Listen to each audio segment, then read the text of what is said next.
Independence day రావడానికి ఎంతో కష్టపడితే వచ్చింది.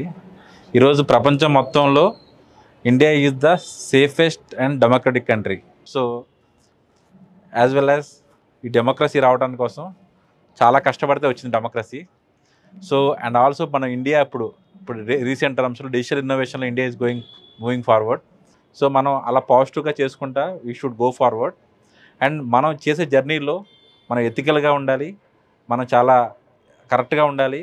అండ్ వీ షుడ్ నాట్ డిజిటల్గా మనం ఎవరిని 100% ఎథికల్గా ఉండి కరెక్ట్ బిజినెసెస్ మనం ప్రమోట్ చేస్తే కనుక మన ఈవెన్ ప్రైమ్ మినిస్టర్ విజన్ కూడా అదే, డిజిటల్గా మన ఇండియా అనేది గ్రో కావాలి. సో మనం అది కరెక్ట్గా చేస్తే కనుక మనం ఇండియాని మూవింగ్ ఫార్వర్డ్ మనం బాగా గ్రో చేయగలం. So happy independence day everyone. Thank you. Digital India అంటే మనం how to go proceed further.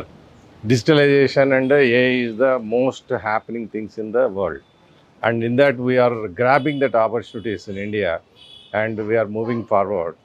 And also this is the time to remember our leaders or who has sacrificed their life, like taking from the man Telugu vallan తీసుకున్న Alluri Sitaram Raju, so many people who are even fortunately my grandfather also a freedom fighter.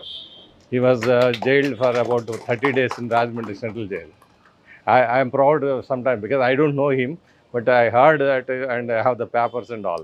So very happy to be the part of this Independence Day.